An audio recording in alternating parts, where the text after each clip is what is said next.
Bonjour et bienvenue dans La Niche, le podcast bienveillant sur les aventures canines. Je suis Claire et je suis ravie de vous partager aujourd'hui le 30e épisode de La Niche. La Niche est un podcast qui aborde les thèmes divers et variés qui entourent le monde canin et qui se veut bienveillant, inspirant, construit et positif. Toutes les 2 semaines, je vous partage mes conversations avec des personnes passionnées. Elles viennent raconter à mon micro les expériences et aventures qu'elles ont vécues avec leurs chiens, leurs réussites, leurs plus beaux moments, mais aussi leurs difficultés et les leçons qu'elles en ont tirées. Aujourd'hui, je suis ravie de vous partager ma conversation avec Livia Arcé. Livia est psychologue clinicienne, comportementaliste canin et pratiquante en thérapie assistée par l'animal. Dans cette discussion, elle nous raconte son parcours avec Django, Nazca et Néliel, petits chiens loups inuits du Nord fraîchement arrivés. Avec ses multiples casquettes, Livia revient sur son expérience et sa connaissance du puppy ou doggy blues. Phénomène dont on parle assez peu et qui pourtant est très fréquent, Livia revient avec expertise, bienveillance et compassion sur ce qui se passe pour l'humain à l'arrivée d'un chien. Comme d'habitude, vous saurez tout ou presque de ce sujet passionnant qui mêle encore une fois psychologie humaine et comportement canin. Alors que vous soyez déjà humain d'un chien ou que vous vous apprêtiez à le devenir, cet épisode est pour vous. Mais je ne vous en dis pas plus et je vous invite tout de suite à rejoindre ma conversation avec Livia. Eh bah salut Livia. Coucou. Tu vas bien?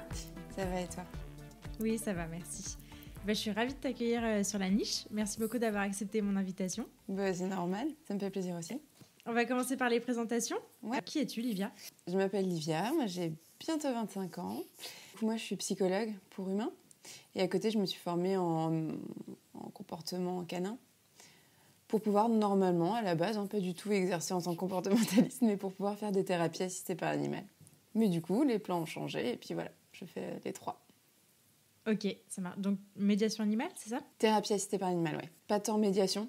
C'est un autre sujet, mais effectivement, là, c'est plus tout ce qui va toucher à toutes les activités que tu peux faire dans le milieu du soin et de l'aide à la personne avec un animal. Là où les thérapies, c'est vraiment tout ce qui est géré par un thérapeute en amont. Et du coup, il y a toute une visée de séance, de consultation, etc., et de travail avec l'animal. D'accord, ok.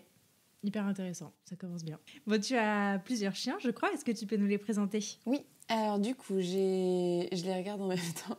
J'ai Django, qui est un berger allemand qui a 8 ans maintenant. Nazca, qui est aussi un berger allemand, une femelle, elle par contre, qui a 4 ans. Et le petit dernier, Néliel, qui est un petit inuit du Nord, un type de chien. Et qui a 6 mois. 6 mois à la terreur. Là, il dort paisiblement, donc ça va. On est là pour en parler. Oui. Je voulais revenir un peu avant ça sur ton expérience antérieure avec les chiens, avant d'avoir les tiens. Est-ce que toi, tu as toujours grandi avec des chiens ou est-ce que, une fois grande, adulte, tu t'es dit go, je me lance? Alors pas du tout. Et en plus, c'est un truc que j'avais pas mal entendu sur tes différents podcasts avec, je pense un petit peu comme tout le monde, j'ai eu des chiens depuis toujours. Moi, jamais. Mes parents n'ont jamais eu de chien. Mon papa est bolivien, alors il y avait des chiens, mais c'est des chiens qui vivent dans la rue. Donc c'est pas vraiment, le lien, l'animal, tout ça, c'est bien différent. Et du coup, jamais, de nulle part, je n'ai aucune idée d'où ça vient. Je travaille encore ça avec ma psy, je n'ai aucune idée d'où ça vient. Mais depuis petite, je veux des chiens et je veux du berger allemand. Je ne sais pas pourquoi, je ne sais pas d'où, je ne sais pas... Mais ça a toujours été berger allemand. Sur Nintendo, j'avais que des bergers allemands. que ça. On est de la même team. Tous en pension, c'était terrible à chaque fois. Mais ouais, du coup, non, pas du tout de chien avant. Django, je l'ai eu quand j'avais 16 ans. Ok. Je pense que mes parents en avaient marre, très clairement. Je pense aussi que j'ai lu des bouquins de manipulation pour pouvoir les forcer à m'offrir un chien. Mais finalement, ça a bien tenu. Et c'est aussi une belle preuve d'humilité, je trouve, un petit peu au quotidien, là où des fois on peut dire oui, mais trop jeune pour avoir un animal, etc., etc. Alors sans faire des généralités, il y a plein de personnes qui, comme moi, ont eu un chien jeune et finalement, on a fait des erreurs, nombreuses. Mais je crois qu'il n'est pas trop mal, là, le monsieur Jean-Jean. C'est cool. Ouais. Mais du coup, non, pas d'expérience avec les chiens avant ça. Ok. Mais bon, tu as quand même ton premier qui t'est arrivé à 16 ans. Qu'est-ce qui t'a motivé à prendre un chien aussi tôt? Parce que c'était quand même tôt. C'était ton chien à toi ou t'étais encore chez tes parents, j'imagine? Ouais, j'étais encore chez mes parents, mais c'était vraiment mon chien à moi. Je bougeais déjà beaucoup. Et du coup, non, il m'a vraiment accompagnée un peu partout. Et je sais pas, ça a toujours été vraiment une évidence pour moi et je me suis toujours vue avec un chien. Mais dès toute petite, je sais que ma maman, elle me disait qu'à 3-4 ans, Quand on se baladait, je disais déjà ce serait bien d'avoir un chien. Ma mère était déjà en dépression à l'époque, genre non. Ok. Et du coup, pour revenir un peu sur ces choix de race que tu as fait, donc berger allemand à fond, et là, chien-loup, du coup, pourquoi avoir changé du berger allemand? Pourquoi avoir choisi le berger allemand? Pourquoi avoir choisi le chien-loup? Je sais pas vraiment exactement du coup pourquoi le berger allemand. En fait, j'ai toujours voulu le berger allemand, mais je sais déjà que j'avais déjà... Ma maman italienne, on va souvent en Italie, et en Italie, il y a vraiment beaucoup de chiens-loups. Depuis toute petite, je voyais du coup des chiens-loups et je me disais, plus tard, j'en voudrais un. Et en fait, dans la recherche avant de prendre Djanguito, dans ma tête, j'avais chien-loup, berger allemand, et de tout ce que j'avais lu, il valait mieux prendre un berger allemand avant, entre guillemets, en préparation d'un chien-loup. Ouais. Et du coup, j'étais partie sur le berger allemand. Et puis, Nazca est arrivé 4 ans après, un peu par surprise. Et puis, j'aime beaucoup le berger allemand. J'aime beaucoup son entièreté. J'aime beaucoup son caractère. Mais c'est vrai que, après, j'avais décidé de me porter sur un chien-loup, comme je le voulais au départ. Mais j'ai mis beaucoup de temps. J'ai mis beaucoup, beaucoup de temps parce que c'est un milieu qui est... je ne vais pas m'étaler là-dessus, mais qui est très... Il y a de tout. Et surtout du pas super trop cool. Du coup, j'ai mis vraiment beaucoup de temps. Enfin, je sais que avant Nazca, déjà, je cherchais des élevages corrects. Et je me renseignais sur les différentes races, sur les différents types de chiens-loups. Là, en fait, si j'avais pas pris sur cette portée-là, je ne sais pas, je pense que j'en aurais toujours pas. Ok. Je pense que ça réunissait absolument pas tous mes critères qui pourtant me semblent pas non plus dingues. Mais voilà. Du coup, je sais pas énormément pourquoi. Le chien-loup, je sais que c'est beaucoup par rapport à son caractère et parce qu'il n'a pas le côté berger.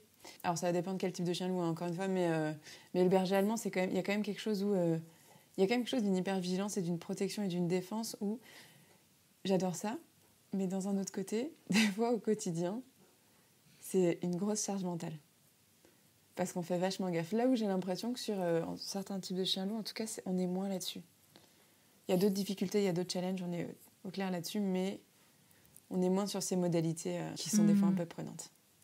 Du coup, je voulais revenir un peu sur ton histoire avec tes chiens. Comment est-ce qu'ils sont rentrés dans ta vie? À quel moment de ta vie ils sont arrivés? Comment se sont passés l'intégration dans ta vie, dans ton foyer?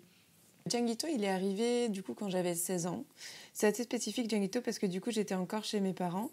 Une famille assez traditionnelle avec des caractères qui sont bien trempés et puis une idée de la place du chien. Et puis moi je suis en Alsace donc le berger allemand c'est toute une institution. Donc on était aussi guidés par des pros en ultra tradi.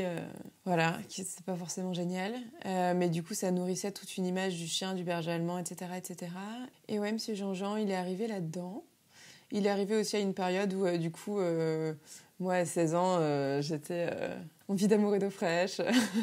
La société, c'est trop nul. Enfin, bon, bref, voilà. Mais du coup, ça m'a permis d'envoyer pas mal en l'air aussi tous ces trucs de hiérarchie, de dominance. Donc ça, c'était plutôt pas mal à la fin.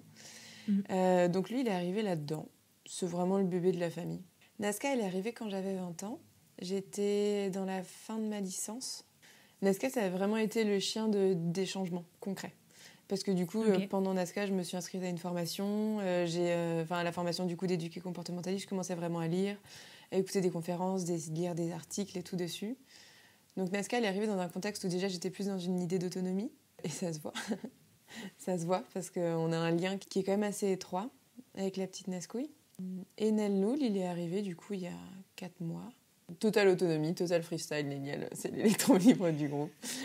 Aujourd'hui, on va plutôt parler du puppy blues / doggy blues.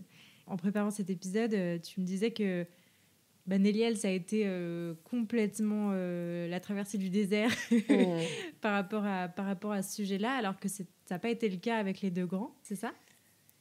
Non, ça n'a pas du tout été le cas avec les deux grands. Djanguito, ça a été tout de suite... En fait, Django a un caractère qui est très calme, très posé. C'est vraiment une force tranquille. Mais vraiment, quand je me pose à côté de lui, c'est toutes mes énergies se posent. C'est assez dingue. Et du coup, il a toujours été quelque chose de très stable pour moi. Mais dès petit, il est né vieux, ce chien. C'était un vieux. Il faisait pas de blagues, il était pas drôle, il faisait que des trucs d'adultes dès petit. Enfin, c'était... Ouais. Et du coup, non, je n'ai pas du tout eu ça. Enfin, c'était tout de suite quelque chose de très... Ouais, je sais pas, c'était un super pote pour moi. Nazca aussi, mais du coup, de l'autre côté. Nazca, c'était un bordel. Mais c'était un bordel qui faisait du sens pour moi. Du coup, je sais pas, j'ai jamais eu... non. Nalnoul, il est arrivé. Et pourtant, j'ai préparé plus que les 2 autres son arrivée, du coup, parce que, voilà, chien loup, j'en voulais depuis un moment. Puis j'ai cherché beaucoup d'élevage. Et puis je compte plus le nombre d'heures de recherche que j'ai passées. Et puis je suis allée le voir pas mal de fois quand il était petit. Je connais très bien son papa. Je connais plutôt bien la maman. Je connais d'autres chiens de la lignée et tout. Voilà, j'ai vraiment... j'ai investi son arrivée. Et quelque part, je me disais... Parce qu'avec Néliel aussi, j'ai du coup une bien meilleure connaissance de moi-même, / thérapie depuis 5-6 ans. Et du coup, je savais bien que ça allait me chambouler. Mais je pensais pas que ça allait me chambouler comme ça. Du coup, il y a quelque chose où, quand il arrivait, je me souviens très bien que Morgane, qui est une amie très très proche, qui m'a bien guidée, accompagnée tout du long, je me souviens qu'elle m'avait dit « Et ça va, du coup, t'appréhendes un petit peu ?» Et moi, j'avais dit « Je sens que ça va être... je sens qu'il va y avoir un truc, mais je le prends vachement à la cool. »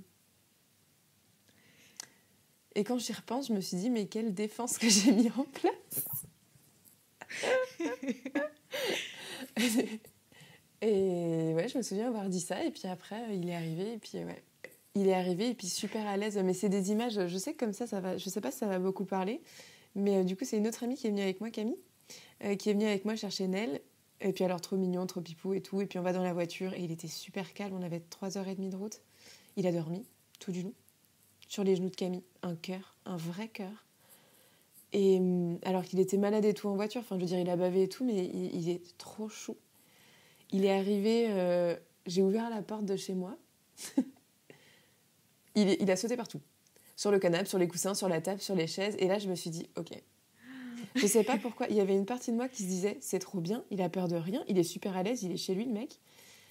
Et de l'autre côté, ça me faisait vraiment l'effet de, tu sais, quand t'invites quelqu'un chez toi et que la personne est super à l'aise et commence à toucher partout. Et toi, t'es là, qu'est-ce que tu fais? Qu'est-ce que tu fais? Et c'est là où je me suis dit, ouf, ok. On va voir. La rencontre avec les 2 grands, ça s'est passé comment? Du coup, les 2 grands étaient allés les voir plusieurs fois avant. Ouais. Donc, ils l'avaient déjà vu 2-3 fois.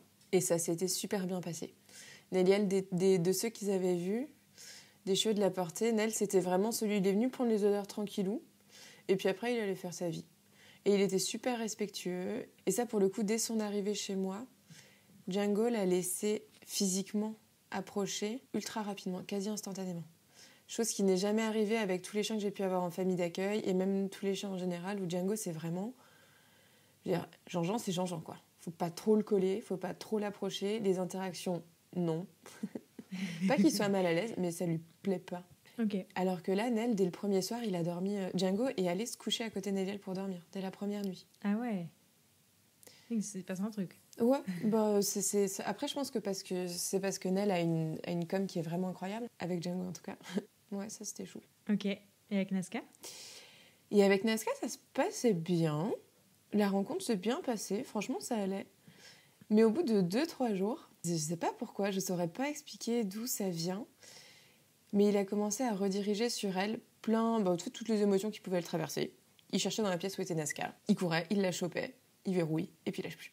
Et il a commencé à faire ça. Au début, je me suis dit, oh bon, c'est un chiot, au niveau d'énergie, grand besoin masticatoire. Du coup, j'ai commencé à mettre pas mal de trucs en place et tout. Et puis, je commençais à chercher à droite et à gauche. Je suis suivie par d'autres éduques canins aussi, parce que c'est important pour moi. Je pense que je suis pas forcément objective sur ce qui m'arrive à moi. Mais ouais, très très vite, il a commencé à rediriger assez fort, assez dur. Et Nazca s'exprimait bien, du genre, elle se tendait, elle grognait, elle montrait les dents, enfin... Hormis le mettre en charpie, on peut difficilement faire plus à ce moment-là. Mais il n'en a rien à faire. Quand je dis rien à faire, c'est rien à faire. J'ai jamais vu ça. Alors qu'à côté, il s'approche de Django un peu trop excité. Django a juste à tendre la queue. Et Nel est en mode « Ok, je bouge. Je laisse tranquille. » Nazca, elle est tout croc dehors. Et il s'en fiche. Ah là là. Et ça, ouais, ça a été assez... Ouais, ça surtout. Dès qu'il y avait de l'excitation, dès qu'il y avait quelqu'un qui vient à la maison, moi qui bouge et qui met mon gilet de sortie des chiens. Bon, il l'a très vite assimilé et du coup, papa puis cherchait et puis il la chopait. On va dans le jardin. Pour lui, c'était synonyme de jeu. Il la chopait, il la harcelait de fou. Est-ce que tu dirais que c'est comme ça que ton puppy blues a commencé? Non. Je pense que ça a empiré le puppy blues. Mais le puppy blues, il a commencé de quand il a mis ses pattes chez moi, en fait. C'est vrai? Ouais, très honnêtement, il n'y a pas de... Mais il a mis les pattes, puis comme je t'ai dit, tu vois, il a couru partout et tout. Et là, je me suis dit... En fait, là, voilà, j'avais le côté, c'est trop cool, il a peur de rien, il est super à l'aise. Et l'autre côté de me dire, oh bordel, ça me fait bizarre. Et puis après, j'ai juste une scène où je me souviens que j'avais envoyé un vocal en pleurant à Morgane et Cécile, du coup, qui sont les deux amies super proches. On était vraiment, Django, Nazca et moi, sur le canapé. Et Nélia, elle était par terre en face du canapé et il nous regardait. Et j'ai vraiment cette scène où Django, Nazca et moi, on regarde Nélia, genre, bon, on fait quoi maintenant? Ok, il est là. Et maintenant? Du coup, on se regardait vraiment comme ça, genre, bon, on fait quoi avec lui, du coup? On lui donne quoi? On l'occupe comment?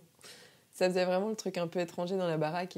Et c'est à ce moment-là où je me suis dit, wow, j'ai des difficultés à voir qu'il est mignon, j'ai des difficultés à me dire que c'est trop bien tout ce qu'il fait, j'ai des difficultés à m'attacher à lui, j'ai des difficultés à voir que c'est mon chien. C'est plein de petits trucs. On me disait, mais t'as combien de chiens? Des trucs comme ça. Et je disais, j'en ai 2.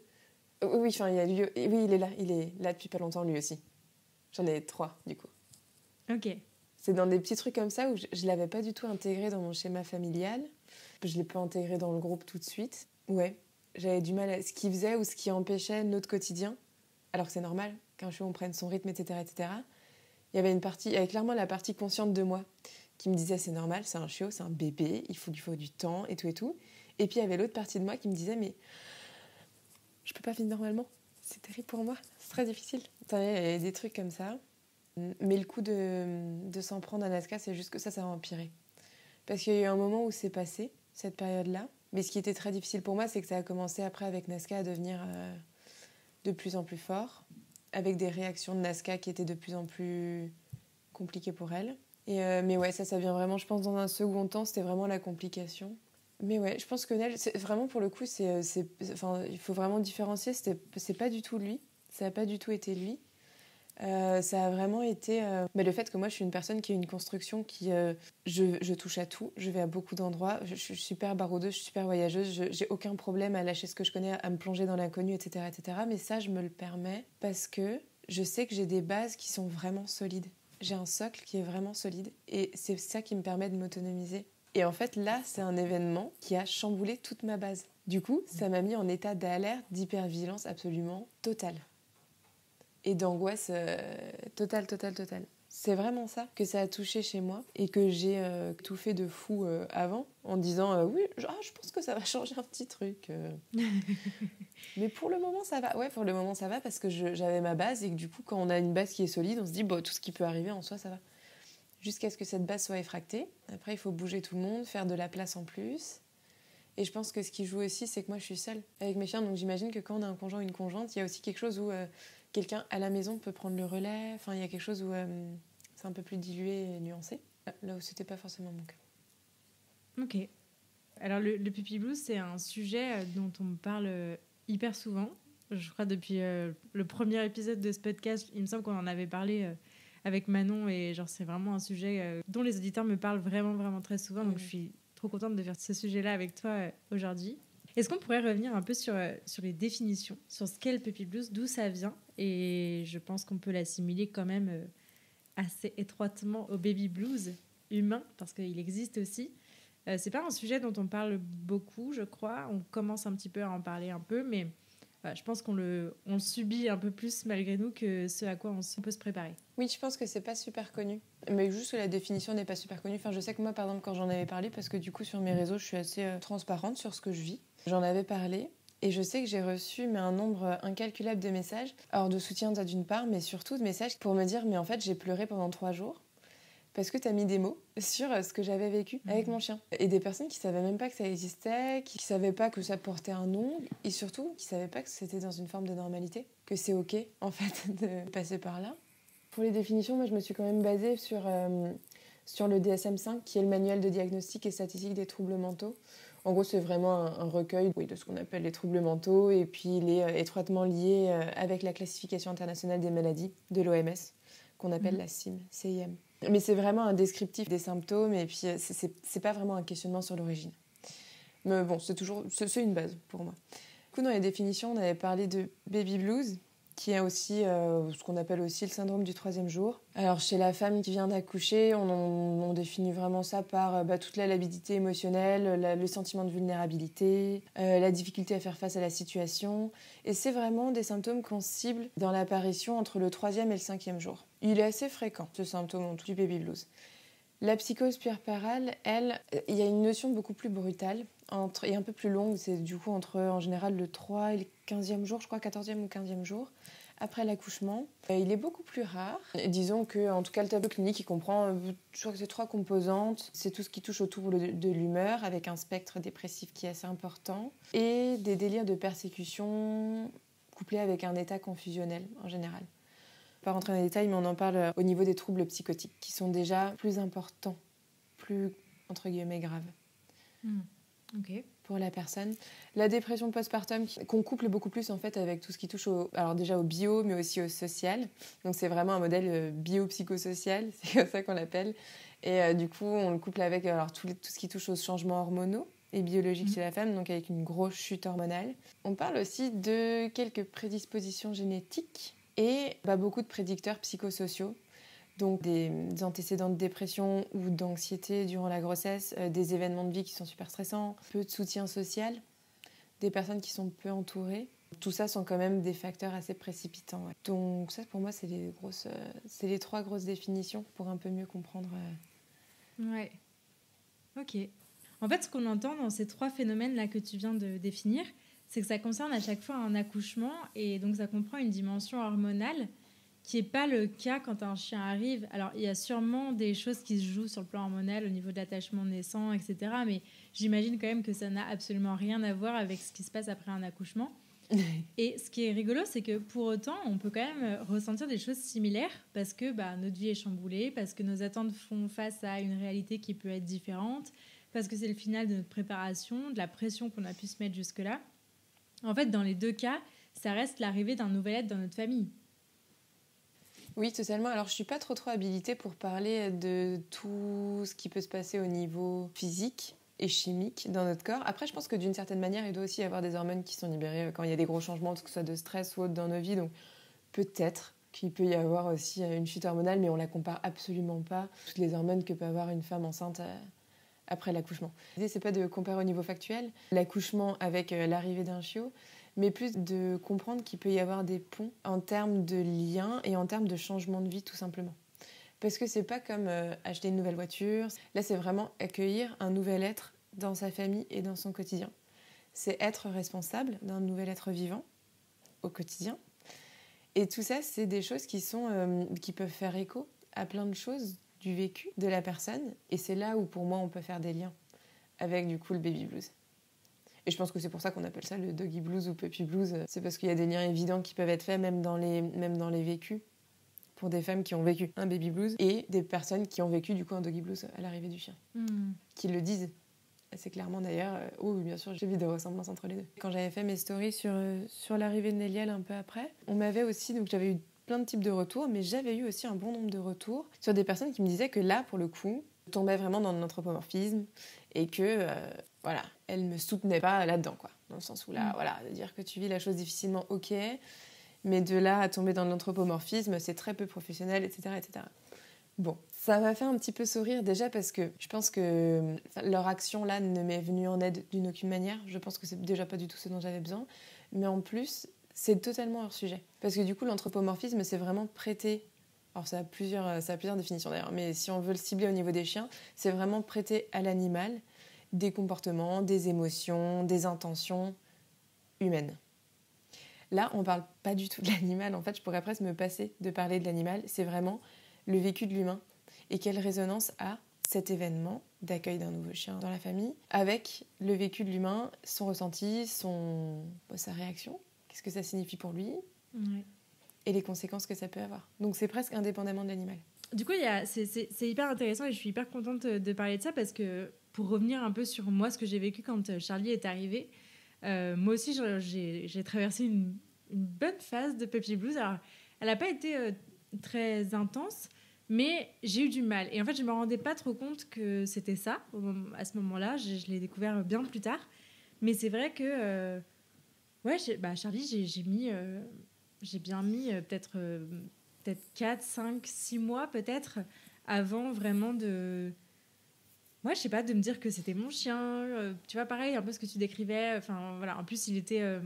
c'est un chien de chasse, donc de base, il est quand même assez indépendant et pas hyper collé à nous. Il aime pas trop les manipulations, il aime pas trop les câlins. Maintenant, ça va beaucoup mieux, mais au début, c'était pas du tout le cas. Donc, il était jamais vers nous, il venait jamais demander de câlins. Alors, il faisait ses conneries dans son coin, mais c'était toujours... Il y avait beaucoup de distance physique entre nous. Et donc ça, plus voilà, tout ce qu'un chiot amène, où il faut tout surveiller, il faut être en hyper vigilance. Voilà, moi, c'était mon premier chien aussi. Et donc c'était beaucoup de pression en fait. Et beaucoup de pression aussi parce que je vivais chez mon compagnon avec ses enfants et que voilà, j'avais peur qu'il abîme des choses et qu'il n'était pas forcément à moi. Enfin, voilà, il y avait beaucoup de choses qui entouraient ça. Mais c'est vrai que sur le moment, je me disais, je sais pas si c'est normal ou pas. Bon, c'est mon chien, mais voilà, on apprend à se connaître, quoi. Mais voilà, c'était un peu bizarre. Et je l'ai découvert bien plus tard. Et donc, je suis contente maintenant de me rendre compte à quel point notre relation a évolué. Mais je voulais revenir sur un truc que tu disais, qui était sur le lien, en fait, qui existe et qui est en construction. Et je pense que c'est ça qu'on oublie souvent. Pour moi, c'est devenu un peu le nerf de la guerre, en fait, quand on se prépare à avoir un chien. On prépare tout. On prépare tout le matériel, on prépare comment on va organiser ses journées, quand est-ce qu'on va le sortir, et qu'est-ce qu'il va manger, etc., etc. Mais on ne se prépare pas à ça, à ce lien qui va se construire, en fait, qui a besoin de temps pour se construire. Mais parce qu'on peut pas, on ne peut pas. Mais oui, c'est ça. On peut pas se préparer à ça, je pense, d'une certaine manière. Et parce qu'en fait, l'arrivée d'un chien... Alors, je pense que ce que je vais dire va pouvoir résonner pour beaucoup d'autres situations, mais l'arrivée d'un chien, ça chamboule un tas d'aspects différents. Ça peut être en termes de nos attentes, mais aussi de traits de caractère qu'on n'attendait pas et qu'on ne s'attendait pas forcément à ce que ça pouvait générer chez nous. Dans l'énorme sac de qu'est-ce que ça génère chez nous, il y a aussi la charge mentale que c'est d'avoir un chien et qu'on sous-estime, et que moi, aujourd'hui, je ne sais toujours pas comment sensibiliser à ça, parce que j'ai l'impression que tant qu'on l'a pas, tant qu'on la vit pas, on ne peut pas en avoir pleinement conscience. Mais qu'est-ce que c'est que de ne vraiment plus vivre pour un et vivre pour deux, de tout prévoir en fonction du chien, de tout gérer en fonction du chien, parce que c'est ça, parce que c'est clairement ça. Oui, on perd une forme de liberté, une forme de... Voilà. Après, moi, je dis ça, mais... Enfin, voilà, moi, c'est mon 3e chien, donc disons que la charge mentale, je la connais. Mais c'était quand même quelque chose. C'est quand même venir tout rechambouler. Ça, c'est encore, pour moi, c'est encore un autre point qui est touché quand on accueille un chien. C'est qu'il y a un équilibre qui est présent et qu'on vient chambouler. Et il y a certaines personnes qui vivent très très bien ça, et d'autres où c'est plus sensible. En fait, pour moi, c'est pas l'idée de dire que c'est bien ou c'est pas bien, ou que c'est un problème ou que c'est pas un problème. C'est comme ça. Chacun le vit d'une manière différente. Si on veut essayer de comprendre pourquoi, faut aller voir un psy. Et comme ça, on va creuser sur... Alors déjà, qu'est-ce qui fait que j'ai ressenti tout ça? Et ensuite, d'où est-ce que ça vient chez moi, toutes ces émotions-là? Et comment est-ce que je fais, du coup, pour pouvoir mettre du sens sur tout ça et mieux comprendre ce qui m'arrive?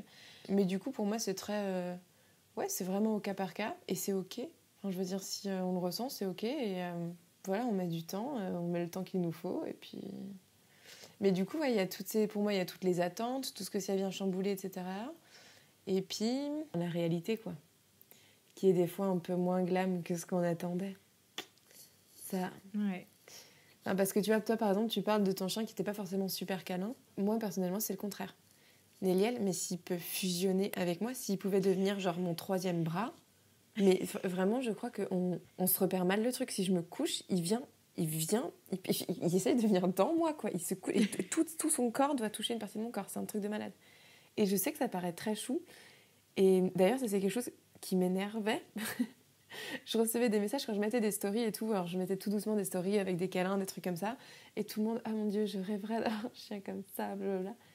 Et moi, ça m'énervait parce que je me disais, mais je le vis pas comme ça. Parce que moi, je suis pas quelqu'un de très tactile. Et du coup, d'avoir une espèce de pot de colle, j'étais là, mais arrête. C'est un peu envahissant. Oui, c'est très étouffant. Et du coup, moi, l'énervement que ça générait chez moi, c'était juste le décalage des fois. Enfin, voilà, c'est toutes des émotions comme ça par lesquelles on passe, mais qui finalement participent. Et c'est un tout, un état d'esprit qu'on a. Parce que moi, là, c'était avec des personnes qui me suivent, mais ça peut être avec mon entourage. Et tout le monde qui me dit « Oh, mais il est parfait, il est vraiment génial, etc. etc. » Et moi, ça générait des sentiments très vifs chez moi, mais parce que j'avais envie de hurler que ça allait pas et que c'était difficile. Et que oui, il est parfait, Mais moi, je le vivais très difficilement. Et du coup, forcément, ça crée un décalage dans l'échange qui n'est pas forcément facile à vivre. Ouais, c'est clair. Donc c'est un peu une période de décalage dans tout. Et puis c'est vraiment, voilà, si on se dit dans les échanges avec les autres, je suis en décalage, avec mon chien, je suis en décalage, avec les miens, je suis pas bien. Moi, on rajoute le fait que Nazca, elle était complètement... Faut que c'est super difficile pour elle puisqu'il la prenait comme un punching ball. Je me disais, mais qu'est-ce que j'ai fait et qu'est-ce que je vais faire? Tu t'es posé la question de qu'est-ce que tu allais faire? Oui, complètement. T'as envisagé, je sais pas, autre chose? Oui, totalement. Le replacement, ouais, je l'ai envisagé. Parce qu'en fait, il y a eu un moment où... du coup, moi, je discutais à droite et à gauche sur... alors là, c'était vraiment sur les problèmes de redirection. C'était pas tant sur l'attachement, parce qu'il y a un moment où ça s'est fait. Mais sur les problèmes de redirection qu'il pouvait avoir. Et ce qu'on me renvoyait à chaque fois, c'était « Mais Livia, t'es trop stressée, t'es trop angoissée, laisse faire, laisse gérer. » Et il y a un moment où, en fait, on me l'a tellement répété que je me suis dit « Ok, laisse gérer. » Et en fait, j'ai laissé gérer. Et c'est là où Nazca a commencé le lendemain, elle refusait de sortir, elle refusait d'aller dans le jardin, même si c'est l'endroit où elle mange, qu'il y ait Néliel ou pas. Parce qu'en fait, c'est l'endroit où il s'excitait de fou. Et quand je dis qu'il s'excitait, c'est que du coup, en fait, il y a des fois où, comme je faisais autre chose parce que je peux pas être tout le temps en train de les surveiller, si tu veux, il y a des fois où je me retournais, je regardais dans le jardin, j'avais Nazca qui était couché sur le flanc, Néliel qui lui chope le ventre, qui secoue, il saute de l'autre côté, il chope le dos, il ressecoue. Mais à l'en faire saigner, etc., etc. Et quand je dis verrouiller, c'est que j'y vais à la main pour ouvrir la bouche. Parce que vraiment, dans un état, mais il n'y a plus un seul neurone fonctionnel dans le chien à ce moment-là. Et Nazca qui est juste couché et qui attend que ça se passe. Et du coup, c'est vrai que, alors moi, en plus de tous les vécus que ça me soulève, ça touchait aussi à un côté chez moi où pour moi, ce qui est très important, mes proches sont très importants. J'ai pas beaucoup de personnes ou d'êtres vivants dans mon cercle proche. Mais alors quand on y est, je suis très berger allemand là-dessus, hein, je suis en ultra-défense. Et de voir ma chienne dans cet état-là, pour moi, c'est des visions d'horreur. Du coup, Nazca, elle voulait plus aller dans le jardin. Elle voulait plus non plus aller dans le couloir pour sortir, s'il y avait Néliel. Parce que du coup, avant de sortir, il montait en excitation. Alors, on bosse les autocontrôles et le calme et tout, mais c'était un bébé, enfin, c'est un bébé, donc c'est normal. Et dès qu'il y avait la moindre excitation, elle se couchait et elle attendait. Mais du coup, elle refusait de sortir. À l'intérieur, elle bougeait quasiment plus. Enfin, voilà, je voyais ma chienne s'effacer petit à petit. Et du coup, c'est vrai que là, par contre, j'ai commencé à demander à droite, à gauche. Et quand j'ai vu que ça dégénérait comme ça, j'ai dit non. Je dis non, mais là, je vais pas... Non, c'est pas moi qui ai un problème. Là, ma chienne me fait comprendre que effectivement j'étais sur le bon chemin. Et du coup, j'ai repris une gestion un peu plus carrée. J'ai mis en place des séparations. En mon absence, Néliel était attaché aussi à l'intérieur. Il était attaché dans le jardin. Quand j'ai attaché, c'est que je le tenais en laissant.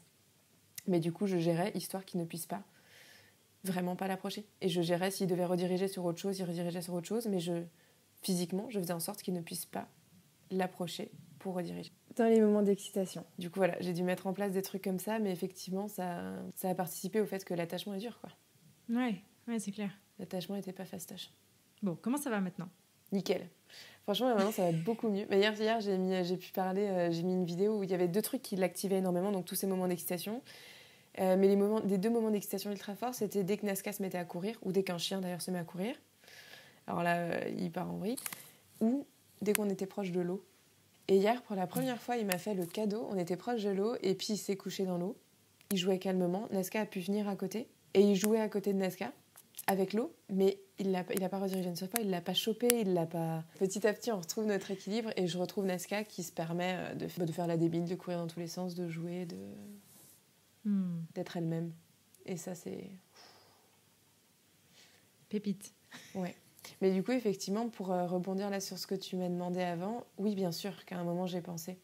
Je me suis dit, mais est-ce que si ça continue comme ça... Alors, pas dans le sens, je m'en débarrasse et il dégage. Mais je pense que c'est aussi important de déculpabiliser les moments où on se dit, est-ce que j'ai fait une connerie?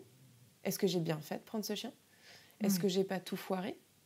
Moi qui devais être garante finalement d'un endroit safe pour mes chiens, est-ce que d'accueillir un nouveau chien, c'était une bonne décision? Si ça continue comme ça, qu'est-ce que je fais? Avec voilà, tout ce que ça implique, c'est-à-dire est-ce que je dois le replacer? Et puis du coup, moi, comme je vais très vite en penser, c'est d'accord, mais si je dois le replacer, comment est-ce que je fais? Chez qui? Quel type de... Enfin voilà, moi, je me projette beaucoup. Et du coup, j'étais beaucoup dans des... Je pensais à tout en même temps. Et pour moi, c'était plus... Je pense que j'y ai jamais pensé vraiment, vraiment. Mais en fait, je pense que c'est même pas important de penser à qu'est-ce qui était vraiment ou pas vraiment. C'est juste dans le vécu. en soi, j'y ai quand même pensé. J'ai pu en parler autour de moi de manière très... Je pense que pour moi, dans mon vécu, c'était une manière de me dire, Livia, t'as une porte de sortie. Ouais, c'est important. Oui. De ne pas s'interdire des choses, de ne pas s'obstiner à s'offrir d'une situation sans chercher d'issue, même si ce n'est pas forcément des voies qu'on va prendre, mais en tout cas de savoir qu'elles sont là. Parce que je pense que c'est aussi quelque chose qu'on ne dit pas. D'ailleurs, je crois qu'on en avait parlé dans le tout premier épisode avec Manon, justement, de se dire que c'est OK aussi des fois, même si ça fait pas longtemps que le chiot est là ou le chien est là, hein, parce que les deux fonctionnent, de se dire OK, je vais passer le relais en fait pendant quelques jours, je vais décompresser un peu, retrouver mon état émotionnel normal, Ouais. souffler et puis revenir mieux, quoi, mais en capacité d'accompagner tout ça, d'accompagner ce changement.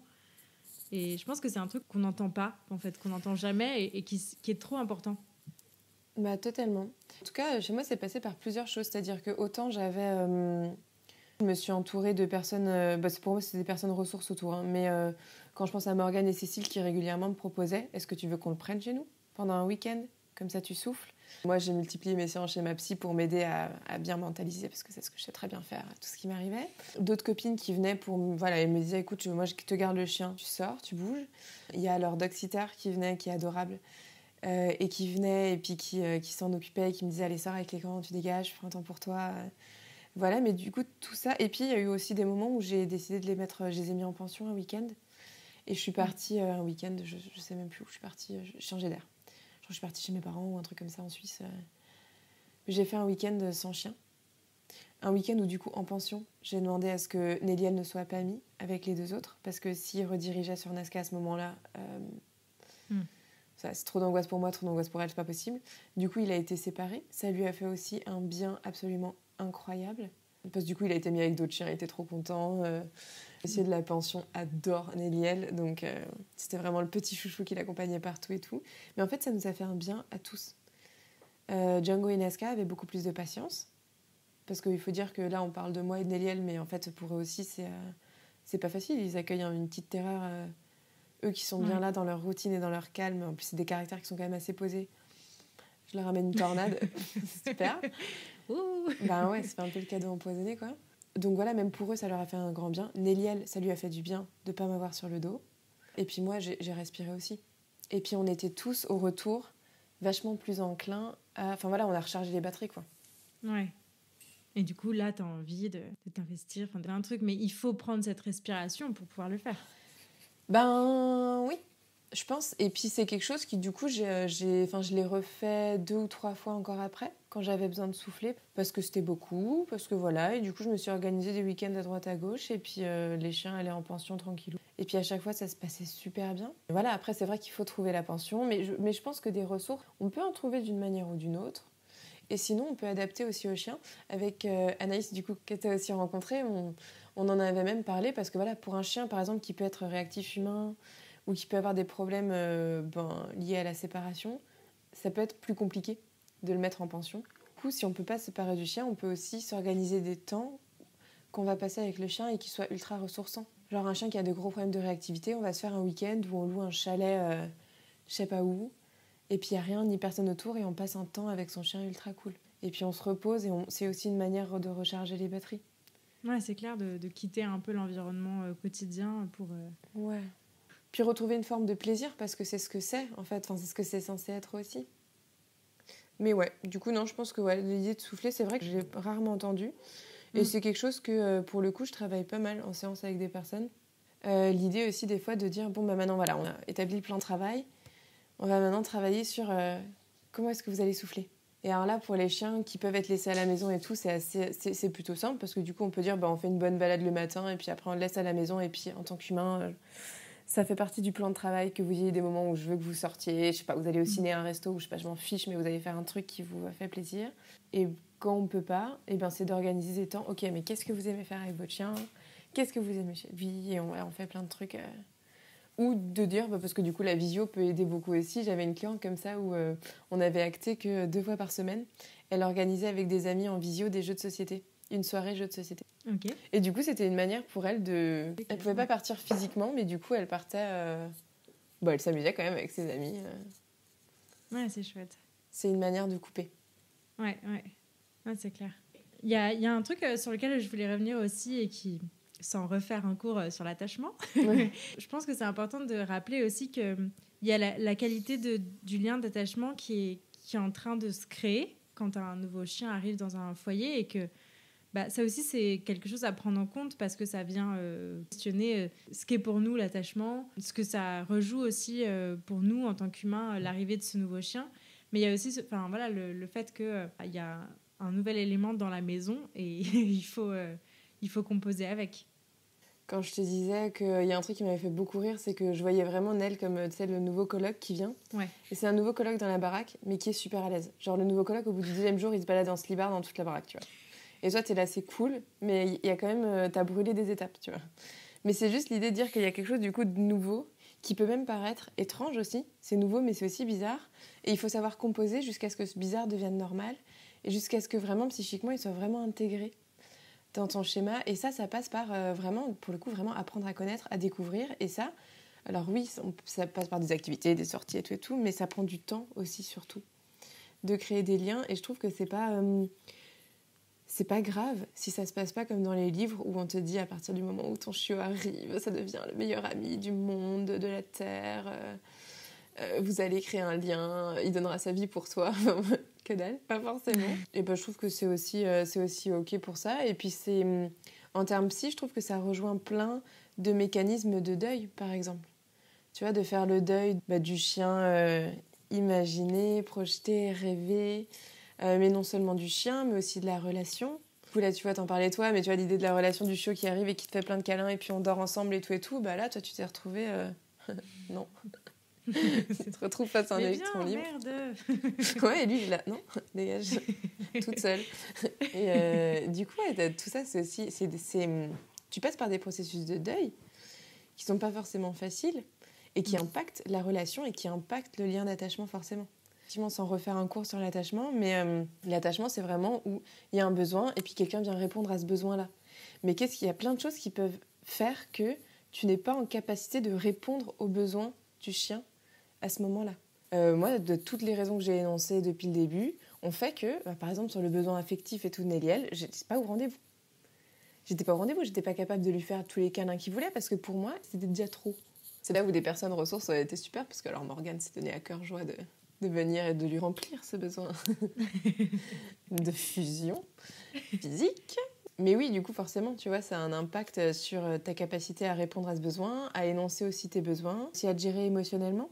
Forcément, si t'es un peu plus à cran émotionnellement, t'es aussi à cran dans toutes tes réactions, dans tous tes vécus, dans tout. Là où, du coup, le besoin de faire des pauses est super important à respecter. Ouais. C'est vrai que c'est en t'entendant le dire, effectivement, sur ses besoins à soi, sur son état émotionnel, tu vois, avec du recul, je me dis que ouais, j'étais vraiment trop sous pression, quoi. Tu vois. Il y a des fois où j'ai pu surréagir, alors que ce soit par rapport à Charlie ou complètement de manière redirigée sur mon mec. Désolée. Mais ouais, parce que c'est beaucoup, quoi. C'est un vrai chamboulement. Voilà, j'en ai la larmichette qui monte. Ouais. Mais non, et puis c'est pas qu'on le sous-estime, mais on le connaît pas.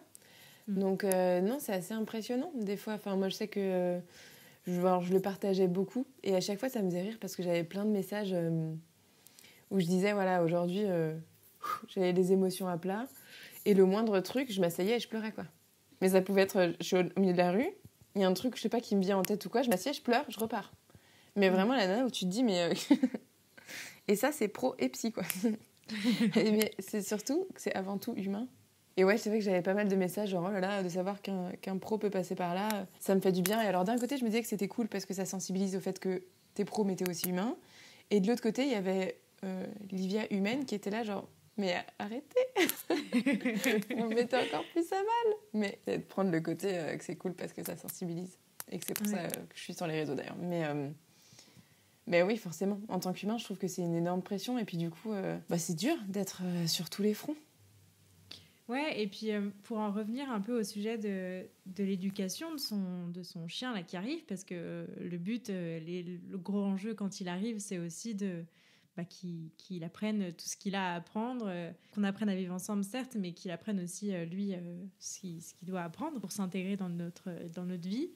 Je trouve que ça aussi, c'est un vrai sujet parce que, si on n'est pas bien ou stable ou assez chill, on va dire, c'est compliqué aussi de faire de l'éducation positive là-dedans. Tu vois, des fois, ça peut être... franchement, moi, j'étais convaincue, j'étais pas aussi connaissante, sachante qu'aujourd'hui, mais il y a des fois, t'as envie de le jeter par la fenêtre, en fait. Tu te dis, mais arrête-toi, bordel. Tu vois. Et ça, c'est très compliqué. Et je trouve que... je pense que c'est en ça aussi que c'est hyper important de se faire accompagner. Et tu le disais, toi-même, tu te fais accompagner par plusieurs pros pour l'arrivée de ton chien, alors même que t'as 2 bergers allemands quand même. Tu sais ce que c'est que les chiens, non? Ben ouais, je sais ce que c'est que les chiens, mais là, c'est vraiment en termes humains qu'on vient m'aider. Oui, ouais. Tu vois. Non, mais c'est ça.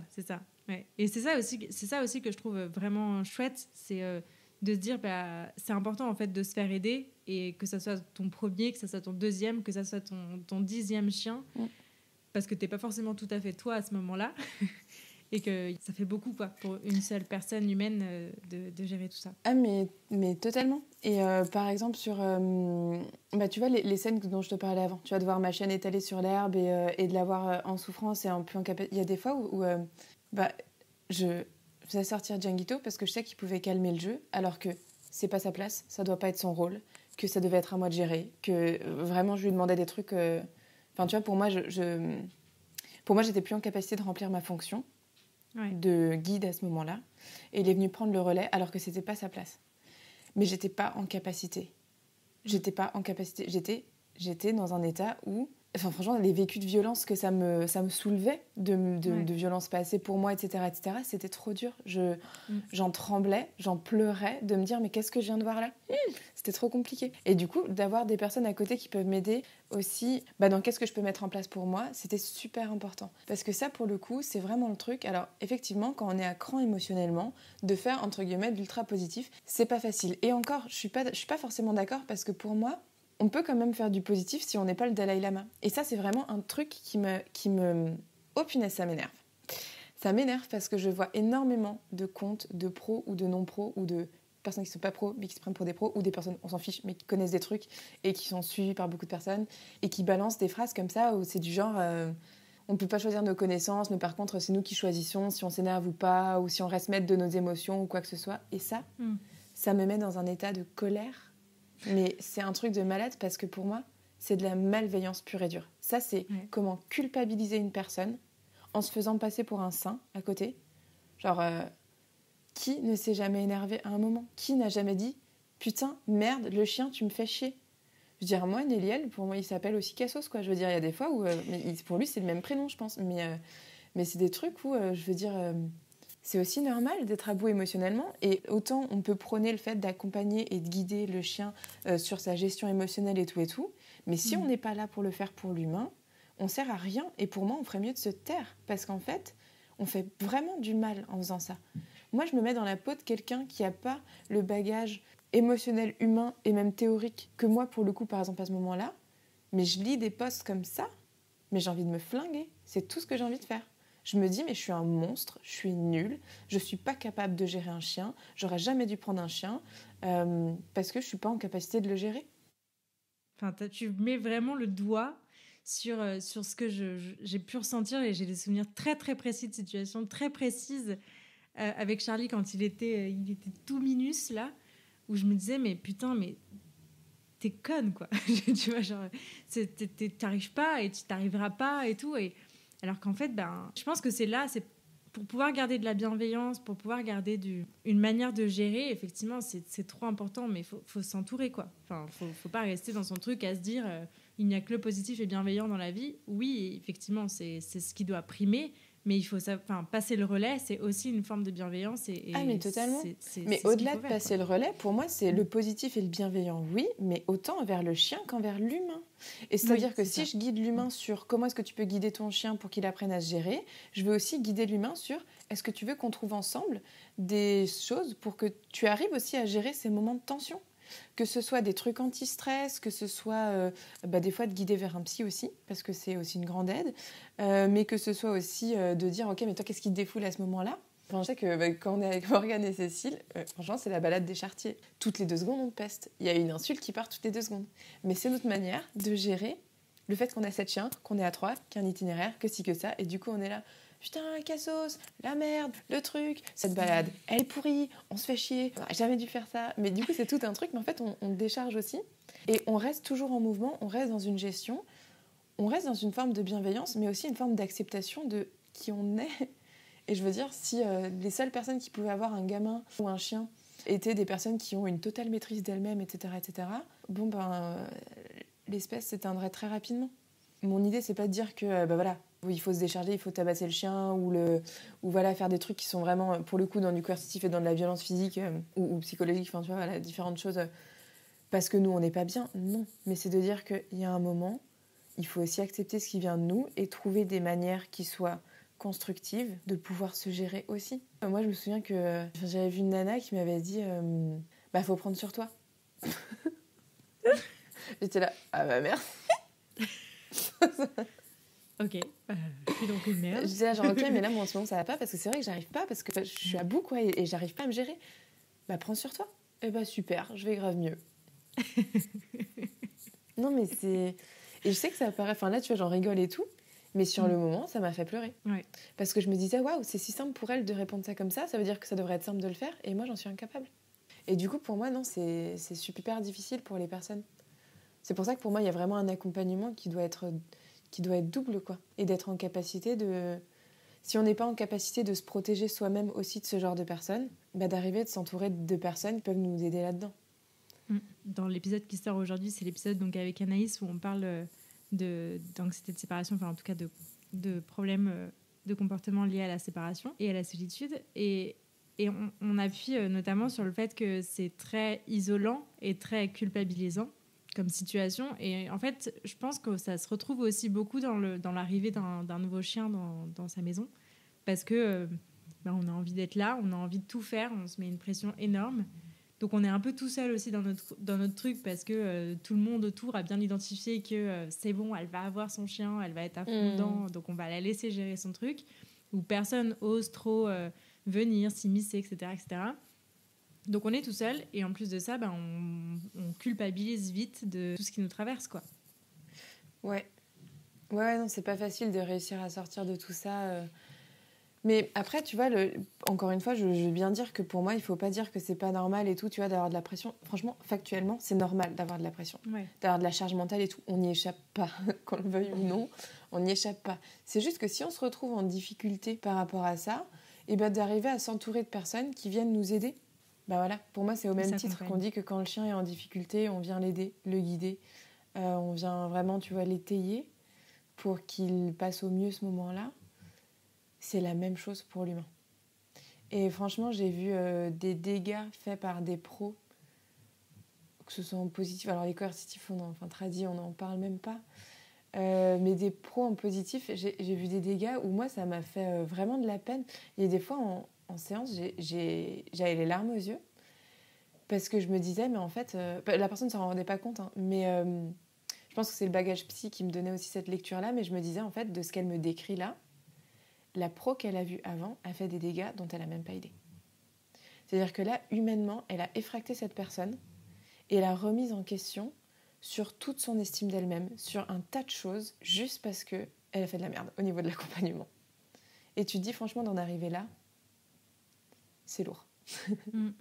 C'est lourd. Et la personne ne s'en rendait pas compte que c'était pour ça. Et moi, c'était pas forcément très important de le pointer. En tout cas, là, tout de suite. Donc, c'est plus dans l'accompagnement où je vais le pointer un peu plus tard en disant, tu vois, ça vient pas forcément de toi, mais ça vient aussi de toutes les idées reçues que tu as pu recevoir de différentes manières. Parce que voilà, mais on s'en passerait vraiment volontiers. Franchement. Je pense qu'on pourrait faire un épisode entier sur le sujet, mais en quelques mots, j'aimerais souligner avec toi t'as le lien qui est hyper étroit quand on se forme au métier de comportementaliste ou d'éducateur canin avec la psychologie humaine, parce que, encore une fois, on n'est pas là pour éduquer des animaux, mais pour transmettre à des gens et accompagner des gens. Et en fait, t'as tout dit là, en fait, je pense, sur sur les dégâts qui peuvent être faits quand on n'est pas initié à ça. Quand on n'est pas sensibilisé, en tout cas. Et c'est pour ça que, par exemple, dans la formation humanimalisme, moi, ce qui m'intéressait beaucoup, et c'est pourquoi j'avais accepté d'être formatrice, c'est parce qu'il y a réellement une volonté de transmettre aux pros un bagage pour dire, regardez, n'y allez pas les mains vides, parce que vous pouvez faire des dégâts, et faites bien attention à ce que vous allez faire. Parce que c'est une chose de connaître l'animal, mais là, le but, c'est que l'animal, je peux lui apprendre ce que je veux. Si je guide pas correctement l'humain, j'y arriverai pas. Ça va pas servir à l'animal. Moi, ça va me mettre en échec aussi professionnellement parlant. Et l'humain, humainement parlant, je le mets 6 pieds sous terre, quoi. Donc, pour moi, c'est important parce qu'en fait, quand on va... Donc, on a bien compris que l'idée, c'est de travailler auprès de l'humain. Et c'est pas juste auprès de l'humain, c'est auprès de l'humain sur quelque chose qui est ultra intriqué à sa vie personnelle. Parce que du coup, si on comprend tous les enjeux relationnels qu'il peut y avoir entre un chien et un humain, de venir toucher à ça, Dieu sait les répercussions que je peux avoir. Et du coup, il faut vraiment que j'y aille doucement et en étant respectueuse de la personne, de son rythme, de ses capacités, de sa capacité d'adaptation. Enfin voilà, il faut vraiment que moi, je sois vraiment en capacité d'identifier et de m'adapter et de guider au mieux, sans forcer, sans trop brusquer non plus. Alors des fois, on brusque un petit peu par la force des choses, mais sans brutalité en tout cas, parce que sinon, j'arrive à rien et je fais des dégâts qui peuvent être importants. Parce que le chien peut avoir pour une personne une place qui est vraiment très importante.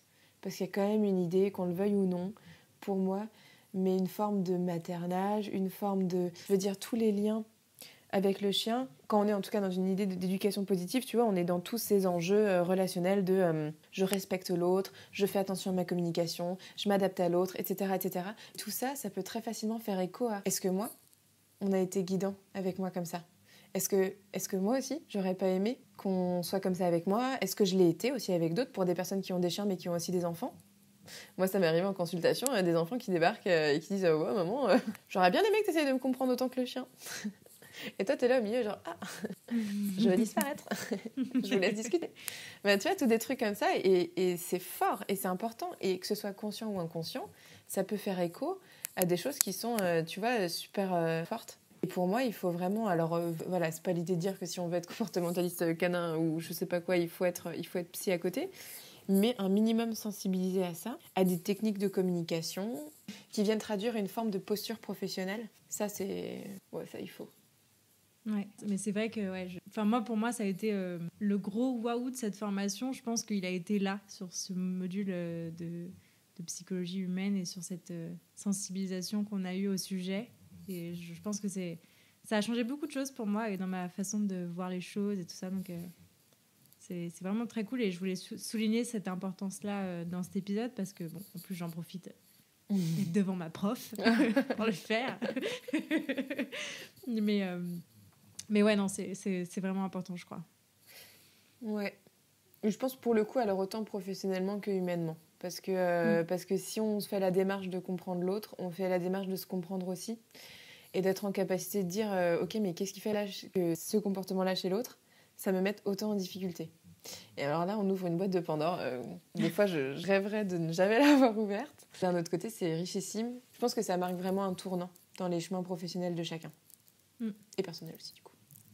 C'est clair. Donc on va passer maintenant à la partie conseil. Qu'est-ce que tu dirais, quel conseil tu pourrais donner à quelqu'un qui s'apprête ou qui vient d'accueillir un chien ou un chiot ?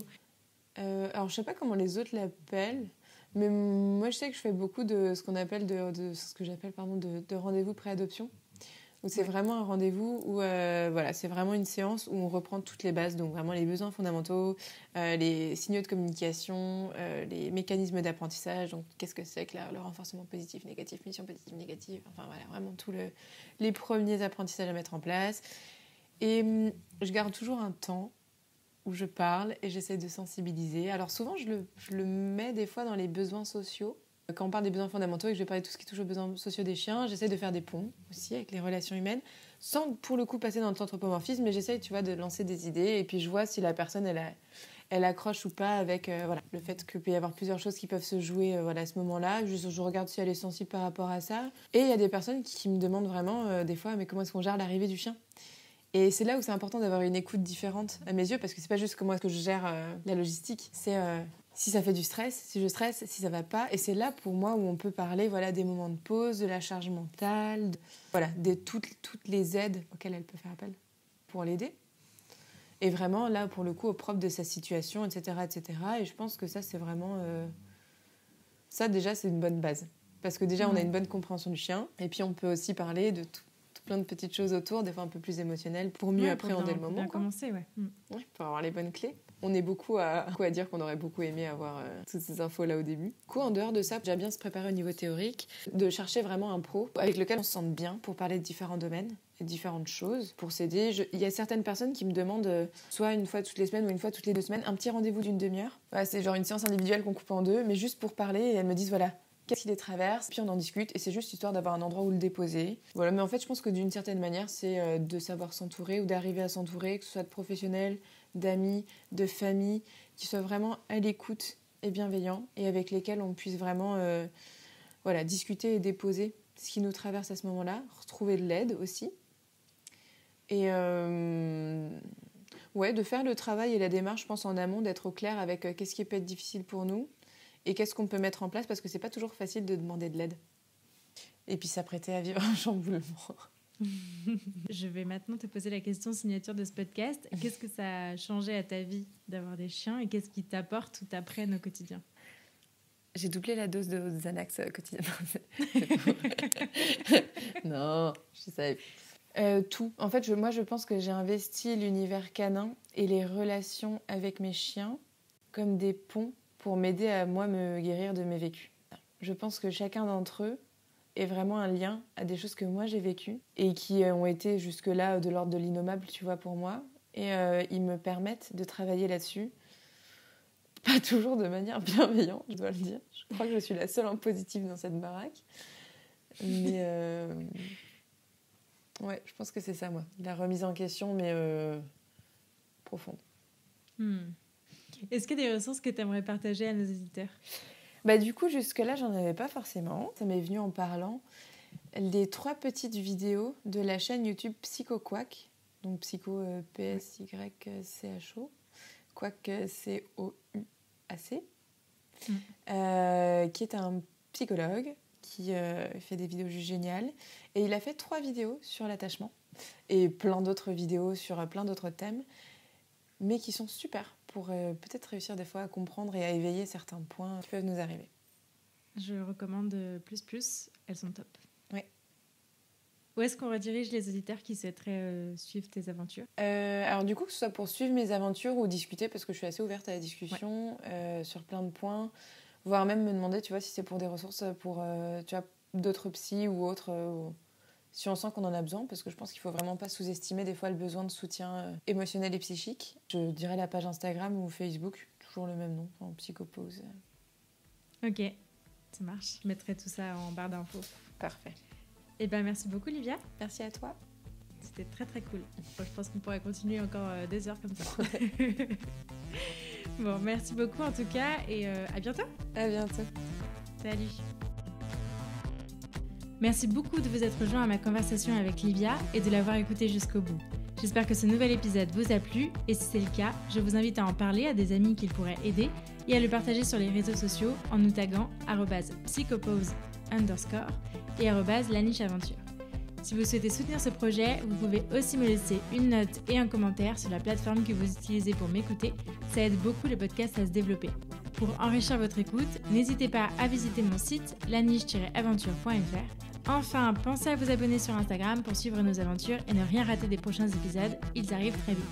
D'ici là, prenez soin d'eux, prenez soin de vous et je vous dis à la prochaine!